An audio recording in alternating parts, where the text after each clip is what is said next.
This is Lake Effect on 89.7 WUWM, Milwaukee's NPR. I'm Joy Powers, and thank you so much for joining us for Lake Effect Offsite Halloween Edition. For those of you who are familiar with the Lake Effect On-Site series, you know that we generally go out into the community and produce a show all about that area of Milwaukee. We've talked about the history of the near South Side, we've learned about the Ward Irish Archives in East Tosa, and talked about some of the amazing artistic institutions in the Third Ward. But at a time when gathering together can be dangerous, we still wanted to create a space where we can celebrate the many things that our community has to offer. So we've taken our on-site series off-site, and we're celebrating one of our favorite holidays, Halloween. First, we'll speak with the owners of A&J's Halloween House about their elaborate displays and learn how they create them. Then, film critic Ryan J. will talk about some of the best Halloween movies that you can stream at home. Later, we'll learn about what makes a great seasonal cocktail with one of the experts from Bryant's Cocktail Lounge. Plus, we'll hear some music from Milwaukee's own Sister Strings, and they'll talk about what it's like performing during a pandemic. One of the most visible signs that the seasons have changed is the emergence of Halloween decor. And here in Milwaukee, these displays can be serious work. But not everyone has decided to do them this year. With a pandemic seeming to accelerate kind of every day, some people have chosen not to put up their decorations out of fear that they could encourage crowds to gather. But when it's done right, going to outdoor displays can be a great way to safely celebrate the holiday. At A&J's Halloween House in Bayview, they've created a sanitizing station alongside slime-themed distancing stickers to go along with this year's Ghostbusters theme. Andy Reed and Jamie Beauchamp are the co-owners of the house, and they're joining me now. You can see them here on screen. Andy and Jamie, thank you both so much for being here on Lake Effect Offsite Halloween Edition. Thanks for having us. So this year, it's been so unusual for so many reasons. And I know, like a lot of people, you really grappled with this decision on whether or not to create your display this year. Why did you decide to go through with it? We felt that everybody needed it. We knew that it was going to be a bit difficult in trying to put everything together and make everything safe for people to come out and view our display. But we found some ways to do it that we feel will keep everybody safe and they can come and have fun while they're viewing the display. We can't let the community down either. So for people who might go to your house, what can they expect? What are some of these social distancing measures that you have put in place? The biggest one we have is the social distancing viewing spots that we have on the ground on the sidewalk all the way across the front of our property and including the two properties on either side of us. They're at least 7 to 8 feet apart, and it shows people exactly where they can stand and be safe in comparison to somebody else that might be out there. So this is this year's build that we're looking at right now. I mean, it really does evoke a sense of the films. Can you tell us a bit about this? Where do you want to start? There's so many different aspects to this. Generally, what we do is we come up with a design or an idea early in the year, and somewhere in August is where we start building everything. I generally do a lot of the design work and measuring and building, and then Jamie jumps in with a lot of the detail work. And props. Props are good. Yeah. So, you know, what you're seeing here, there are a couple different aspects of the movie. Obviously, the most iconic is the firehouse. We had to have that. It's a really neat portion of the display where at night it comes alive with video, both on the front window and the side window. And then it's just in my opinion, it's a beautiful sight to see at night and during the day. You see different aspects of the display during the day that you don't see at night. The nighttime takes on a completely different feel and actually comes to life with everything, with the lighting and all the videos and things like that. It really is interesting comparing the two. I've been by both during the day. I live nearby. So I've been by both during the day and at night. One of the things that I think you don't notice as much during the day, but definitely when you go at night, is the woman standing on top of the house with, the Goldberg? beam. Yes. Everybody thinks that's Sigourney Weaver, and it's not. She's actually one of the demon dogs. Terror dogs. And the creature at the top, that's Gozer the Gozerian. So for those of you that really know the movie, that's what she is. And yeah, you're right. I mean, at night, there's addition of the lighting that gives it just that much more of a spectacular viewpoint. So yeah, it's pretty neat. I have to admit, or we have to admit. Definitely. It's popular this year. Your whole setup, it's really impressive. Especially for a novice like myself, there always seems to be something that goes wrong when I try to put up decorations outside. Like everything blows over, something gets wet and is, completely damaged and unrecognizable. If you're a novice like me, what are some of your best tips for creating an outdoor display? What are the things that you keep in mind? Two things that I know right off the bat, and Jamie will probably jump on this as well, is one, the rain. Water is not your friend when it comes to electricity. So you have to make sure that whatever you have plugged into wherever you have it plugged in is covered so that it doesn't blow your fuses, and it takes a long time to dry out. So that would be the one thing. You also need to stake everything. Yep. Because styrofoam cemetery tombstone on a popsicle stick is not going to stand a half a day in the wind. No, and recently we've had some pretty major windstorms, and this year everything is actually bolted together. We've stepped it up a bit to make sure that the structures are very sound so that they withstand the 20 to 30 mile an hour gusts that we've had over the past couple weeks.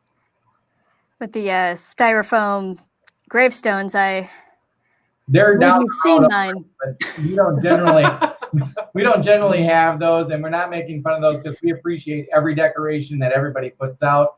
But from the past, I mean, we've learned that wind is not your friend and water is not your friend. Also, lighting is important. Even just 2 lights can really make a huge difference on your display. Yeah, very true. Now you really build sets. Like when you see them in person, especially, these are big sets that you've put up outside of your house. What are some of the obstacles that you come into? Because of course you're trying to recreate something that's from a film that people are familiar with. Sure. We have a steep hill. That's the #1 problem. Yes, you always have to accommodate for this slope of our hill. We don't have a flat yard, so you can't just build something and there it is. We have to do all the mathematics of making sure that everything is fitting into the hill there. Yeah, that's always going to be an issue in Bayview. So many of the yards have really steep hills, at least on part of it. True. Yep. Now, but I'd love it works. So, I mean, you get it up, and there are a number of great displays in Bayview. So clearly, people have figured out how to maneuver the yards. Correct. Oh, definitely. Yeah, I like that one of our neighbors coined the phrase "candy corn lane." So for Bayview, we are the candy corn lane of Milwaukee. Nice. Yes. So I'd love to take a look back, actually, with that in mind, the candy corn lane, at some of your previous displays. You've had some really amazing ones, and I'd like to start with this one. It's the first one I remember seeing, Little Shop of Horrors. Yeah, this was a fun one.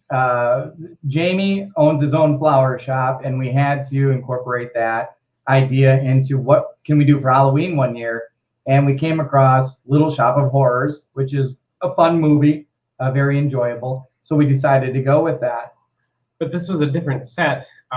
It wasn't just a stagnant set. We actually grew the plant from very small to like a medium plant to the plant that you see pictured. So it was a lot of work throughout the month to make it like really awesome. Yeah, it definitely took a long time that year to continue putting stuff out week after week, because we had to change everything every single week to grow the plant. Oh, of course. Yeah, I remember seeing the progression into this really larger than life plant. It was pretty amazing. Yeah, it was definitely a fun build. So another one that was really engaging, one of your favorites, was Wizard of Oz. And this was interesting in part because I don't necessarily think of it as being a haunted kind of Halloween film, but you really played it up, especially with those trees, the kind of haunted looking trees. Tell me a bit about this. That was one of the best years I had for finding props. What we had talked about doing the Wizard of Oz, it wasn't until I actually found those trees that we solidified it, and we found a couple other items, but the trees were what really nailed it because it made it so lifelike. And growing up, that movie, I mean, it was fun, and everybody watched this movie. Everybody knows it. Everybody knows it, but it's kind of spooky. I mean, it's got its spook factor to it, and it wasn't hard to convert it into something very Halloween-y. So, you know, there's a lot of movies that we can do that to, and we don't always choose a movie to do our sets, but this was such a perfect one for us to do it to that it came out spectacular. But also for this set, many people don't notice until after we mention it. It's actually Milwaukee's skyline versus the Emerald City. So that's a detail. You can see like the U.S. Bank and a couple of the other buildings in there. Yeah. So that was something we thought would be kind of cool, is to incorporate where we live. Yeah, exactly. So we chose U.S. Bank, City Hall, the Gaslight Building, the Faison Building, and the yet-to-be-built Couture.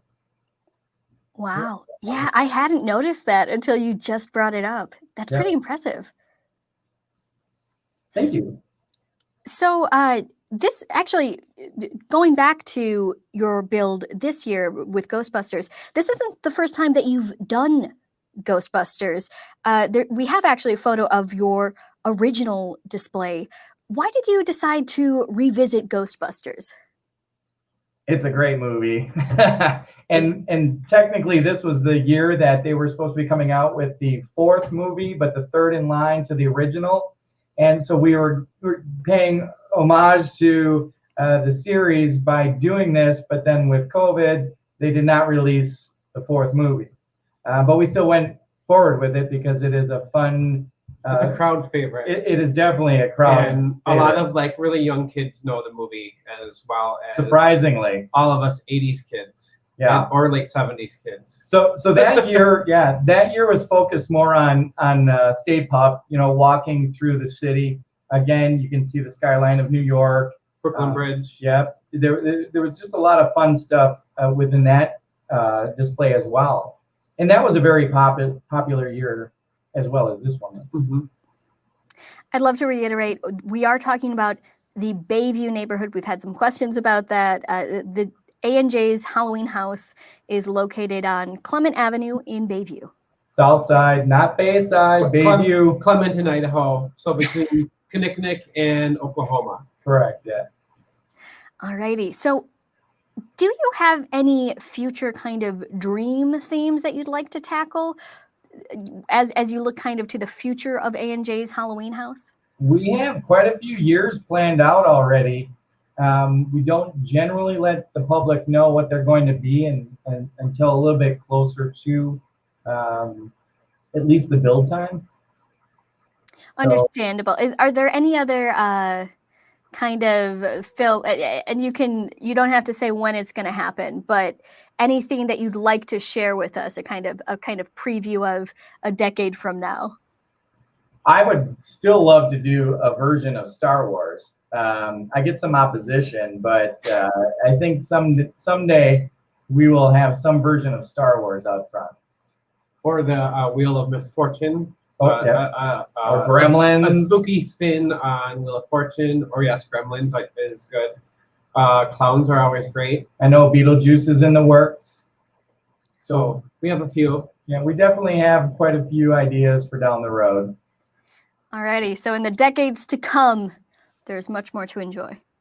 That, and I hope that you still mention to everybody that we've grown into the position of being so popular with the display that we now do charity work. And we are raising funds for Pathfinders Milwaukee, which deals with runaway, abused children. There's so many different aspects of what they deal with, and we hope that people continue to donate to that organization. And actually, if you go to A&J's Halloween house, they have socially distanced QR codes that you can hook up into. I mean, you use your camera. All you need to do is turn your camera on and Yep. snap a picture, and it'll take you directly to Pathfinder's landing page for us. Correct. They have it on their website. They have a landing page directly for donations through A&J's Halloween house that you can donate directly online. Or I believe it's a picture you actually have to click on, but of a display. Gotcha. Or there's a couple drop boxes here at the house that we do empty very regularly that you can do a cash donation as well. Alrighty. Well, Andy, Jamie, thank you both so much for joining us tonight and for sharing your expertise. All right, thanks for having us. Thank you. Andy Reid and Jamie Beauchamp are the owners of A&J's Halloween house in Milwaukee's Bayview neighborhood. If you haven't seen it in person yet, it is really amazing and perhaps best enjoyed at night when you can really see some of those elements in action. If you have a favorite Halloween decoration, display, or a good neighborhood to visit, feel free to leave a comment or make suggestions for other places that people can visit to see some unique Halloween decorations. Checking out house decorations is, of course, just one of the ways that we can celebrate this unusual Halloween in a socially distanced and safe way. Another is a Halloween tradition, haunted horror movie marathons. With the pandemic impacting what would have been a season of new, thrilling releases, this month is a great time to set up a marathon at home to revisit your favorite films or watch something new. From the classics like Hocus Pocus, The Exorcist, or the Scream franchise, there are plenty of movies available to stream while you celebrate Halloween this year safely at home. Our next guest is well known to Lake Effect listeners and really anyone who's interested in films here in Milwaukee. Ryan J. is a film critic who is a nationally syndicated film critic and resident reviewer on TMJ4's The Morning Blend. He's also, of course, one of our film contributors here on Lake Effect. Ryan J., thank you so much, as always, for joining us on the show. Hey, Joy, thank you for including me today. So, in your opinion, what are the different elements that make for a really good Halloween film? Well, I think that there are three things we're looking at here that really create a great Halloween movie. The first would be a movie that's actually about Halloween, where Halloween is part of the story in the film. The second thing would be horror movies. You know, they're sort of ones that we like to watch this time of season, the spooky season as we're referring to it now. And then also I would say the last would be movies that have spawned perennial Halloween costumes. So I'm Sirius Black from the Harry Potter franchise. So we always see lots of Harry Potters and characters from that franchise. We see costumes from the Wizard of Oz, a lot of superheroes, Disney princesses walking around. So I think those kinds of movies that spawn those characters can also be great at Halloween time. Oh, for sure. I think everyone loves revisiting the Harry Potter franchise. I know that I do, especially when we get into the holiday season, since they have so many different spooky things, but then also Christmas scenes and all of that lovely celebration. Absolutely. So as we're looking at some great examples of, I guess what you'd consider quintessentially Halloween films, what are some of your favorites that people can stream? Well, as I was thinking about chatting with you today, I was considering which one maybe scares me the most or scared me the most as a kid. And we have to, we couldn't talk about great Halloween movies without talking about the Halloween franchise, starting with, Jamie Lee Curtis. But Halloween 3, Season of the Witch, is the one that terrifies me the most. To this day, I remember seeing parts of it as a kid and thinking it was really scary. And usually by the time you rewatch them as an adult, they don't scare you as much. But I checked parts of it out again recently, and I have to tell you, it is just as disturbing to me today. So Halloween 3, Season of the Witch, 1982, all the kids wanted those silver shamrock masks. They'd put them on and it would murder them. It was like serial killers for children, and these snakes and these bugs and these other creepy crawly things would crawl out. Like, I can barely stand to watch it today. So I'd say that's the first one. What are some of the others that really pique your interest? That's not one that I'm familiar with, but it sounds terrifying. It is. The movie that most recently really scared me was The Conjuring 2. In 2016, it was the film that gave me fear tears. So you know how we have happy tears and sad tears? This was the first time I ever found myself crying out of fear. I was so scared. What I love about The Conjuring 2, though, is it's a very well-balanced movie. It has music. It has some really like actual soundtrack music. It has some really good monsters in different forms. There's 3 different monsters at work there. So it's a very well balanced film and very effective. It's scary. That one really scared me. And then also I'd say we can't have Halloween without a really great ghost story, a haunted house. And the others from 2001 is really the classic one to me. It's the year that Nicole Kidman also made Moulin Rouge, so one of her best years in her career. And she shines in this film as the mother of 2 children who are can't be seen around the light, and the house seems to be haunted. And it's kind of like The Sixth Sense for those of you who enjoyed the twist in the M. Night Shyamalan classic. The Others is a really great haunted house film. I personally love those kinds of haunted films that maybe don't focus so much on gore, but are definitely like psychologically thrilling and psychologically scary, which it sounds like that would be. Absolutely. It's a real thriller, and it's atmospheric and it's eerie and it puts you in a mood, and there's a tone to it that really keeps you interested. So it's a classic. Now, if you're watching with kids, there's a good chance that you're not going to want to show them something too scary, especially as so many kids are at home all the time now. I'm guessing you won't want them waking you up in the middle of the night going, I'm pretty sure that there's someone in my closet. It's true. And I think Halloween movies can be really fun too. So if we look at Hocus Pocus, which is probably the definitive Halloween film of all time, it's become such a cult classic. It's become something that has just grown in popularity over the years. It's from 1993. The Sanderson Sisters are now iconic. Kathy and Jimmy, Bette Midler, Sarah Jessica Parker as these 3 set in Salem, these 3 witches. And they actually are doing a reunion special October 30th called In Search of the Sanderson Sisters. It's $10, which goes to a charity. I actually bought a ticket because I want to watch it because I love these. And they all want to do a sequel. So that's something that might come. But Hocus Pocus, you know it, you love it. It's a great one for families. I would say also good for families is, of course, The Nightmare Before Christmas. A musical. It's Disney. It's so much fun. You can watch it over and over again. It's produced by Tim Burton, and also in 1993, coincidentally the same year as Hocus Pocus. What a great year, right? Jack Skellington. And what I love to do is I watch this movie at Halloween time, even though I really think you can have the debate between, is it a Christmas movie? Is it a Halloween movie? Because it covers both. But I think in its heart, it's about the meaning of Christmas. And Christmas has to always trump Halloween, let's be honest. So technically, I'd say it's a Christmas movie. But I still choose to watch it at Halloween time. And it's fair at either time of year, or maybe any time of year, right? I myself am a huge fan of claymation. So I think anytime you can fit in a film with claymation, it's a good time. For sure, for sure.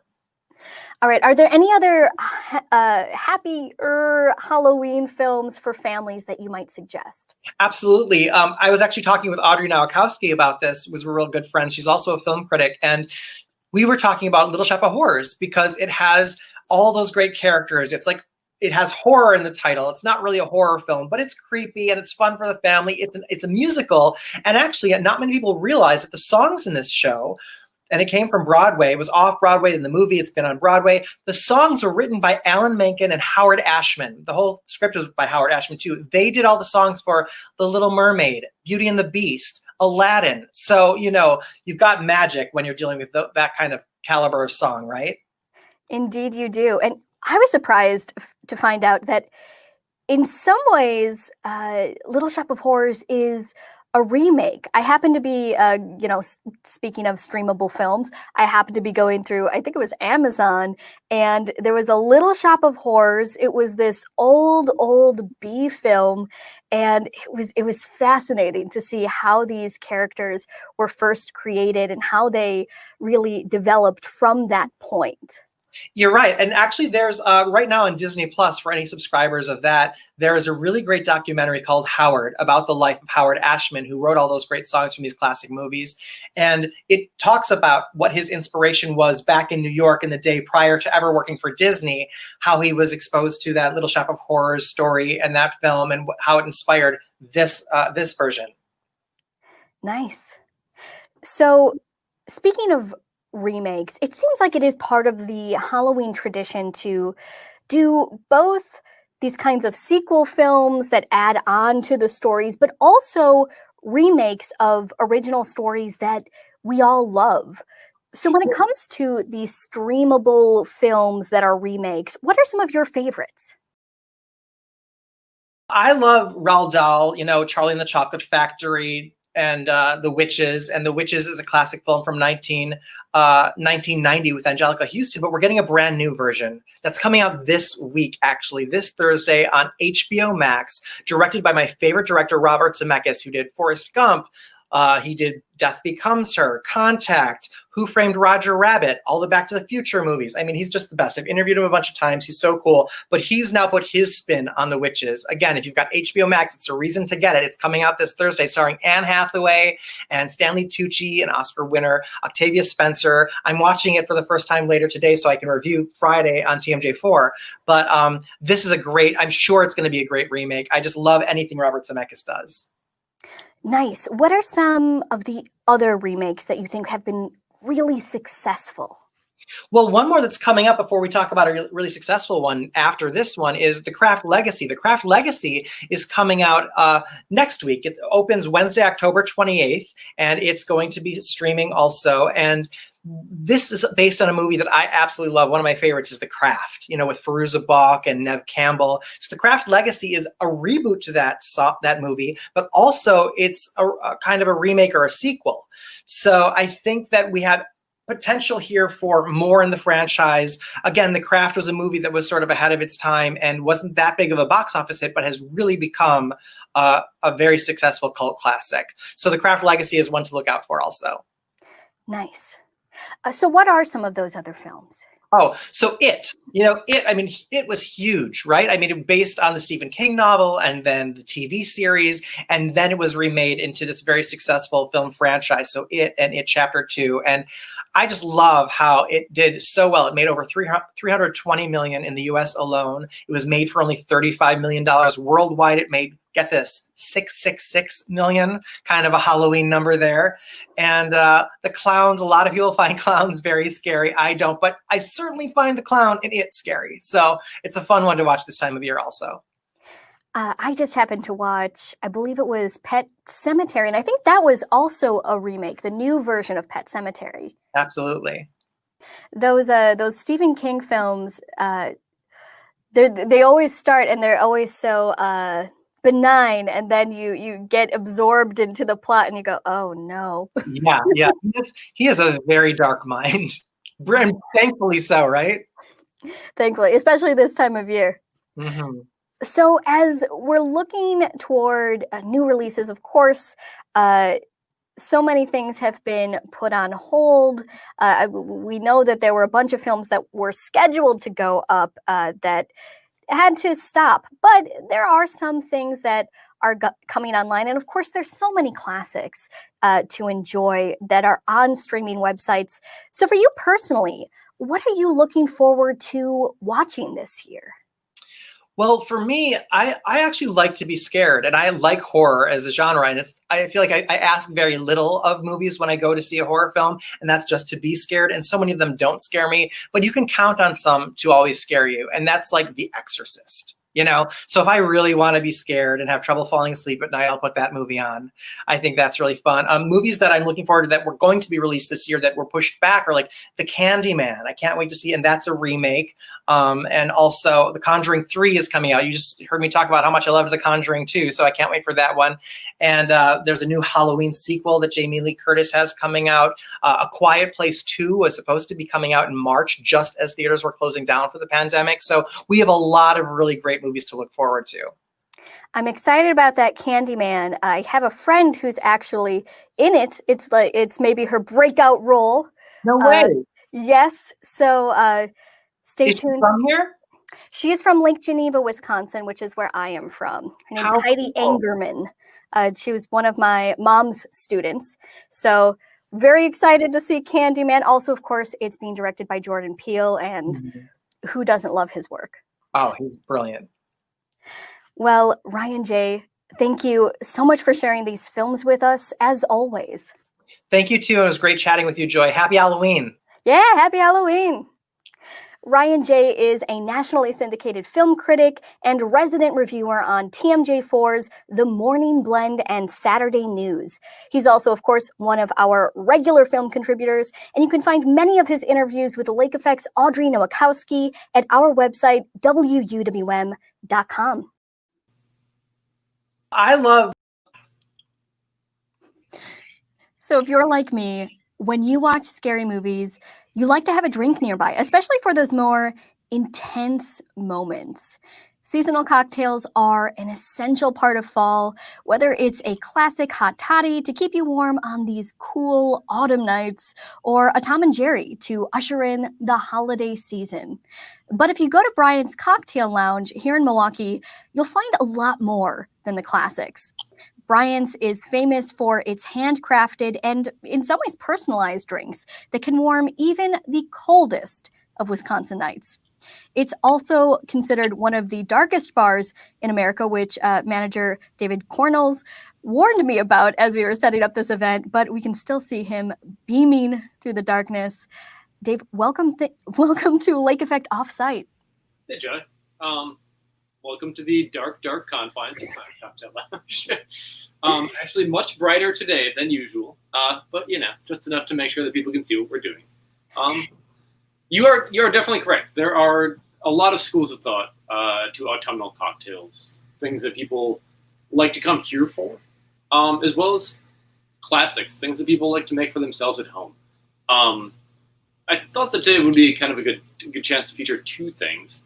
One, a personal favorite in the classic, neoclassic realm, kind of a riff on the classic Manhattan, with a little bit of an autumnal twist, the classic Black Manhattan, as well as a Brian's favorite that has been on the, I'm going to air quote, menu, since we don't really have a menu, on the menu for more than 40 years now, a drink called the Black Magic, a giant slushy hurricane-style drink that is served on fire. Two black cocktails seemed about fitting for Halloween. Two very different cocktails, though. Let's start with the Black Manhattan. Let's get people started on something that they can make at home for themselves. If they have, really honestly, just a few simple ingredients. You don't have to have Rittenhouse, but any good rye whiskey will do.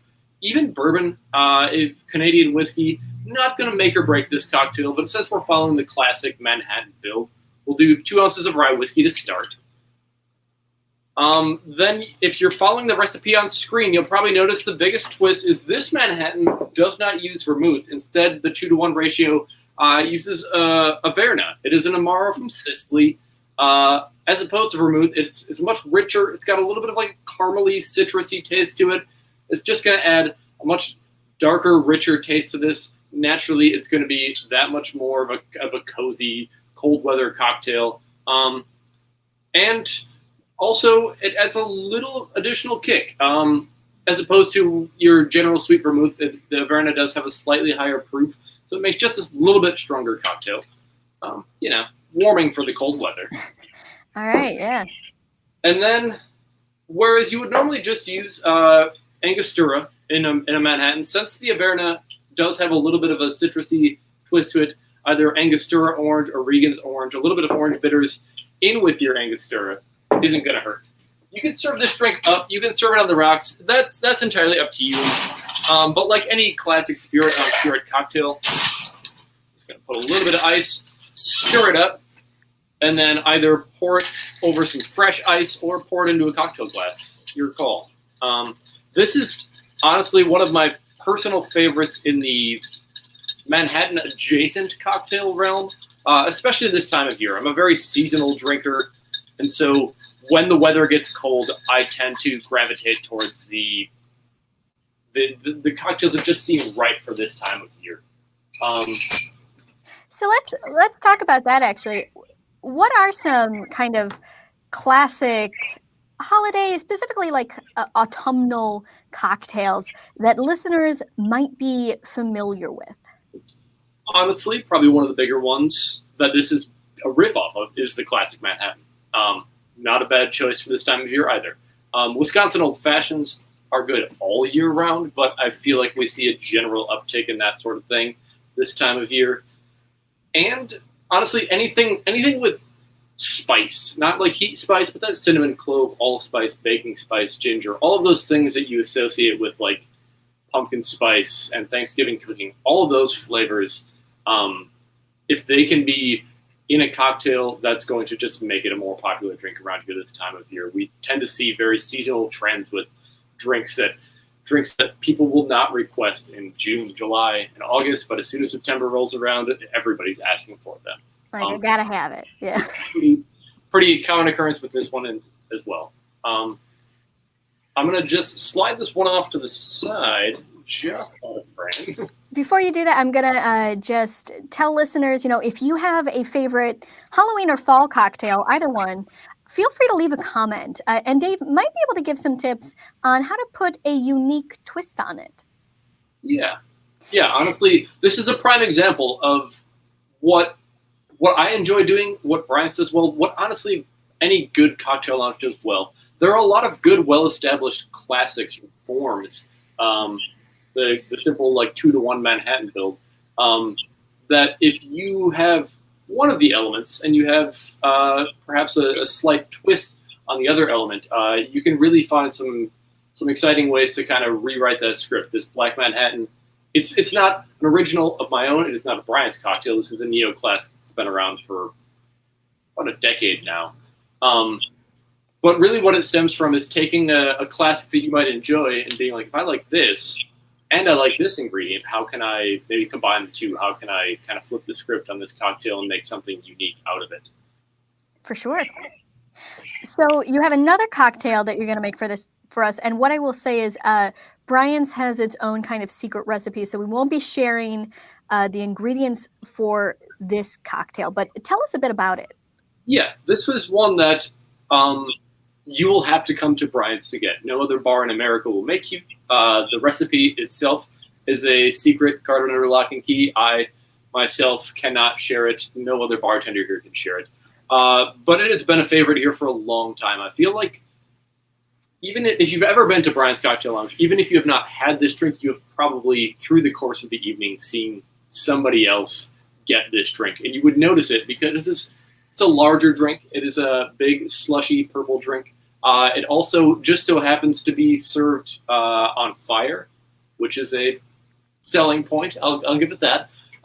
It hits both notes. It's a exotic looking and it's exciting looking drink, and it's also just a delicious, really refreshing drink that's been at Brian's for a long time. Let's whip up a black magic. Let's do it. I'm excited. We'll do this using the magic of television or internet television. I'm going to do this entirely below bar here so that nobody can see this secret recipe. Ooh. Also, there was a blended element to this cocktail, right? There was a blended element. I'm going to, so as not to blow out any eardrums on the webcams, I'm going to basically give this a quick faux blend with a stir spoon here. It'll give you every bit the visual need, but minus the ear-piercing sound of the blender right now. Nice. So we have a question that's popped up here. I'm wondering if you could answer it while you're making a cocktail. That'll be a big part of your job now that I think about it. What would be your take on a gin and tonic? Do you have any special kind of recipe that you do? I have a couple of different takes on the gin and tonic, actually. That's a personal fave. I don't as a guy that likes gin and doesn't particularly love tonic in the classic G&T build, there are elements of tonic that I do really like. If you like a classic G&T, I feel like one of the easiest additions to that build is something light and refreshing like cucumber or Saint Germain. Things that just add a little twist to that.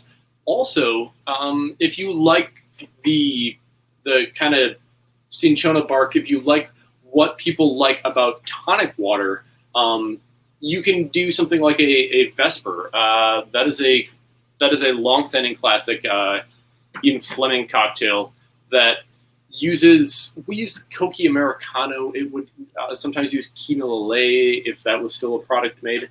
But that is basically like a martini variant that still pulls forward some of the flavors that you might like about tonic water, but in a more potent sipper cocktail as opposed to using like a soda addition. But really, if you think any flavor that you normally would pair with gin, that light, springy botanical things, cucumber's a personal fave there. Especially if you're a Hendrix drinker, I feel like that's a natural fit. Yeah, you really can't go wrong. If you've got something in your fridge, or especially with gin, something from your garden, throw it in and take it for a spin. There's only one way to find out. All right, so back to this black magic. There's an element of this that is that would scare me so much if I were making this cocktail. Because I feel like a lot of people, we get a lot of requests for things that are served on fire, as opposed to people really enjoying the drink. Like people really just want to see the fire, and I sometimes need to remind them that after the fire has gone out, you also really want to still enjoy the cocktail. This one hits both marks, though, because it is a drink that has a nice visual element to it. However, you're also really going to enjoy the drink after you've taken the photo, put the fire out, all that jazz. Let's light this guy up, see if in the darkness, if this flame is visible, and it appears to be. It does. Since it is here, I suppose I'll have to drink this one. But if anybody's in the mood for one, we are still open to serve them here right now. And if not, if you are hanging at home, give that Black Manhattan a spin. We've got one more question that I'll pose to you before I let you go. So, this is so much of what Bryant's does. Bryant's is really good at taking the kinds of flavors that people like and want in a drink and mixing them into something that really fits their palate.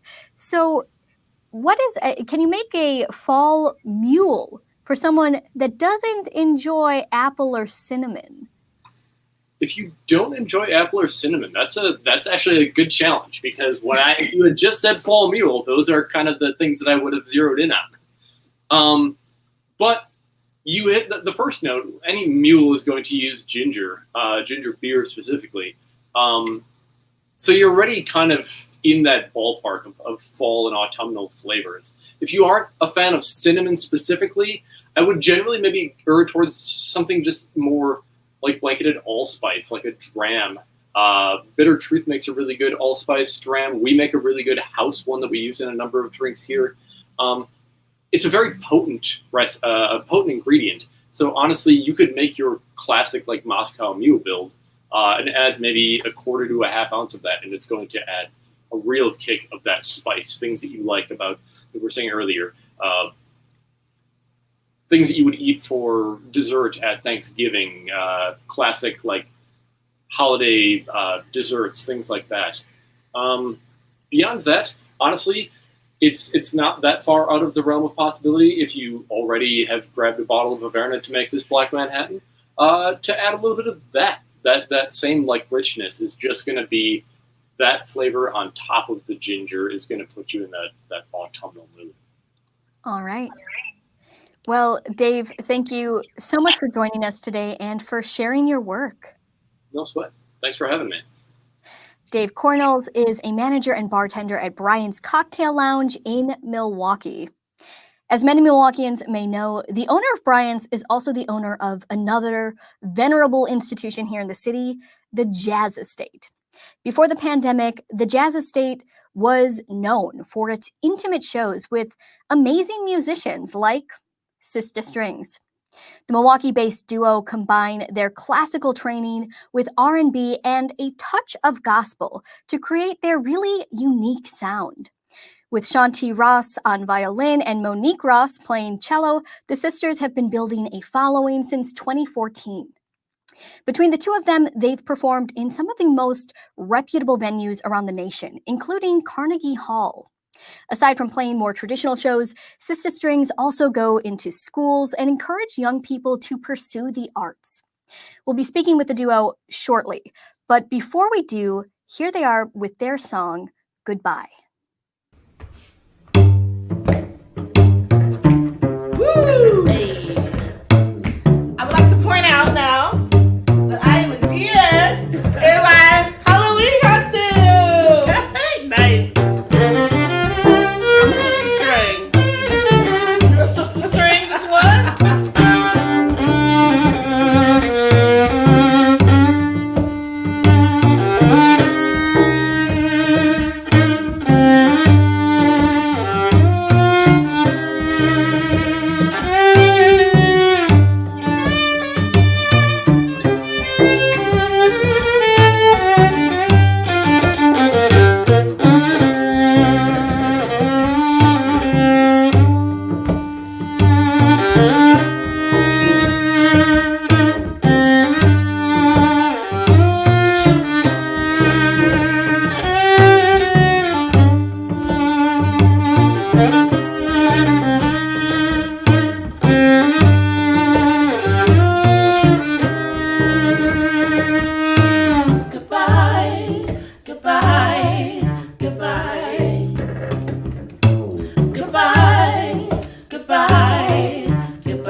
to hatred. Yes. Hello to positivity. Hello to voting. Halloween. Straight out. I don't know about any of you. I don't know about any of the listeners or you. I have chills. That was so good. We brought our lion. You're lying. I'm a little leopard, and we've got a little lion over here. And I'm an LOL doll. Nice. I love the costumes. Monique, Shanti, welcome to Lake Effect Offsite. Thanks so much for being here. Thanks for having us. Absolutely. So because this is our Halloween edition, how would you normally be spending this holiday? And what are you planning on doing this year? Well, this year we're doing a scary movie marathon at my house. We have a Monique and I and our loved ones. We just get together and we just kick it all the time. We call ourselves the Magic Family, and so Magic Family's getting together and we're gonna dress up in our like Halloween pajamas and like watch scary movies and eat popcorn and stuff like that, and stay at home. What we usually would do, I don't know, but the last couple of years has been Halloween shows. Yeah. Last year we had a house show, which was so much fun. Yeah. But it's usually like a Halloween show type of shindig. And so I guess this year is scary movies. We never grew up watching scary movies, so we got a lot of scary movies to catch up on. Nice. So, of course, this time of year, I think a lot of us are watching Halloween movies. What are some of your favorites when you're going to have this kind of marathon? What are you going to play? Okay, I really don't like scary movies, so this is very difficult for me. I'm not about to be like naming you off these scary things, but like my niece and I last night we watched it's like this new Netflix movie. It's like Babysitter's Guide to like Killing Monsters or something like that. And none of my friends would watch it with me. No, Monique wouldn't watch it with me. Like my boyfriend wouldn't watch it with me. So I had to like watch it with my 8-year-old niece. You know what I mean? Like we're gonna watch Gremlins, which I'm really excited about. It's like one of my favorites. Hocus Pocus is always on the list. Edward Scissorhands is always a favorite. My daughter needs to watch that one. I haven't shown her that one yet. But yeah, we didn't grow up watching scary movies. I mean, our parents were pastors. We grew up in a very strict household, and like goblins and all that stuff was never like a thing, really. Yeah, no, we don't mess with that. So then we got older, and we were like, ooh, we rebel. We will celebrate Halloween, and we will watch scary movies. The PG ones. Nice. So this next song that you have for us, and I should tell listeners, the sisters were kind enough to pre-record some songs for us to air today. This next one is a Halloween classic, I Put a Spell on You. What drew you to this song? You want to know what? Actually, a wedding. Yeah. Yeah. We went, it wasn't last year. It had to be about a year and a half ago or something. About a year and a half ago. And we got this invitation to play this beautiful wedding for this great couple. And that was their song. And so we were like, oh, that's really interesting. You know, like they had a history with it and whatnot. And we played it at the wedding, and it was really beautiful. It was. So what we were like, oh, we're gonna throw this in the set now, like, you know. Now we've learned it. It's a beautiful song. I mean, the melody is beautiful. I mean, some of the words make you go here, but we love Nina Simone anyway. Love. Yes. It was a natural fit. It was and one I love of those songs that just works with us. All right, so here it is, Sister Strings performing I Put a Spell on You.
You're running around, you know better, Daddy. I can't stand it, 'cause you're putting me down.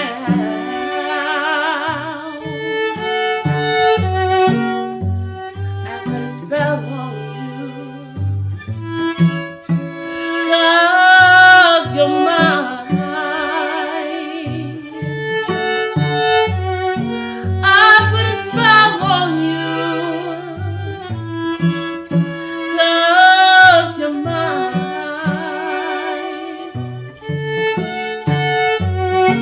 I love you. I love you. I love you. I love you. I love you. 'Cause you're mine.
Boo. That was I Put a Spell on You, performed by Sister Strings. Just what a really moving version of that song. Oh, thank you. Thank you. Thank you so much. It's really beautiful to play that one with the vocals and the cello there. Absolutely. It's so much fun to sing too. I love singing that one. I was like, Shanti, can we play Spell on You? She's like, but it's not appropriate for this. I'm like, nah. You know, that's about your performance. Yeah. You guys embody the music in such a kind of visceral way. What has it been like? Because I know in general, you do so many live performances. What has it been like working during this pandemic? Oh, wow.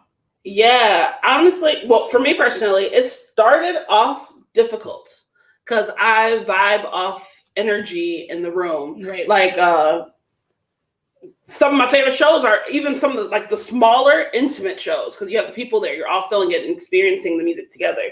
So when we first started, it was kind of like, okay, play it. Well, first of all, we weren't even with each other in houses. We were recording separately. So me from my home, Shanti from her home, because we weren't going into each other's spaces. Yeah, we at the beginning of the quarantine, we turned down some gigs actually because we didn't know what was going on. You know, Right. like we're like, what is coronavirus? What is COVID-19? What does this mean? Like what Right. you know, we were all really figuring out what was happening. So we really went the safer route rather than anything else. So we weren't even performing together at all. We Right. were turning down gigs. So then we were able to figure out a system between ourselves that worked with us being able to, there's a lot of pre-recorded videos being doing and like specializing songs and a lot of online tech aspects that we had to pick up on, which I'm not very technically savvy at all, but like I have learned how to like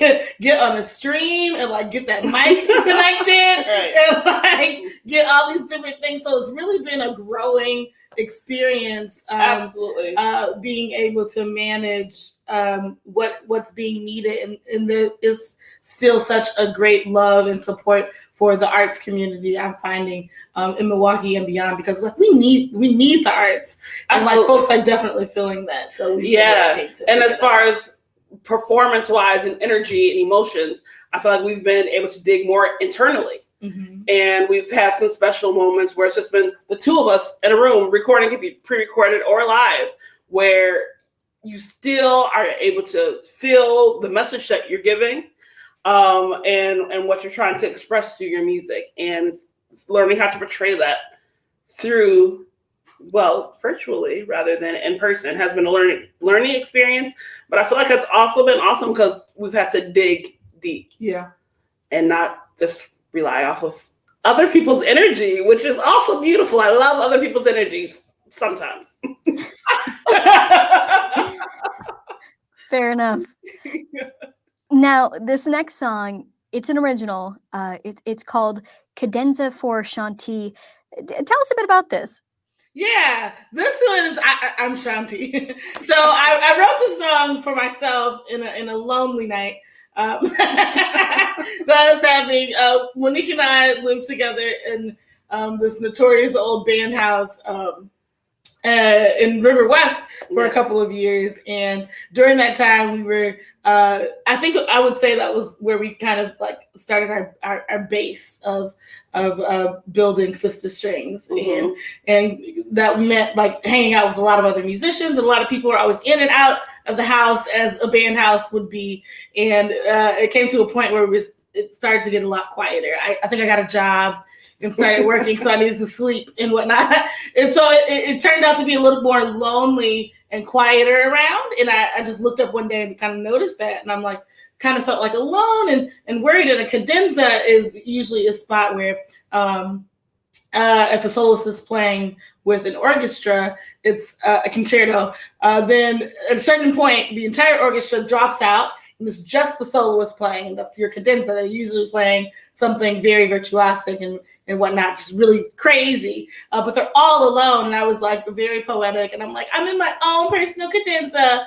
So I was all alone, but finding my groove. I think with growth, there needed to be time and space to be able to do that. And so this song reflects that. And so Shanti finds a groove, even though in the cadenza. So that's what that song is. All right, so this is Cadenza for Shanti by Sister Strings.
Cadenza for Shanti by Sister Strings. Thanks so much. Wonderful job. Thank you, Joy. You look great. You look amazing. You're adorable. You guys look amazing. Yeah. Shanti, Monique, thank you both so much for creating these performances for us and for joining us. Absolutely delighted. Monique and Shanti Ross are the musical duo known as Sister Strings. I'm Joy Powers, and you have been watching Lake Effect Offsite Halloween Edition. A big thanks to everyone who works on this series, including our marketing coordinator, Christine Lamatina, our studio engineer, Jason Reevy, chief engineer, John Strzelecki, and managing editor, Michelle Maternowski. On the Lake Effect team, I'm the executive producer of this series, but Becky Mortensen is the executive producer of Lake Effect. And this show really wouldn't be possible without the tireless work of producers Becca Schimmel and Audrey Nowakowski. Thank you so much for tuning in tonight, and I hope you can be with us again tomorrow at 10 for another edition of Lake Effect on listener-supported 89.7 WUWM, Milwaukee's NPR. Before we go, we'd like to thank all of the people in the audience who are supporting members of WUWM. Without you, we couldn't have put on this show tonight. If you're not a member yet, it's so easy to become one. You can just pull out your phone, open the WUWM app, and click on the donate button. Or you can go to wuwm.com/give. Thank you all so much for joining us tonight.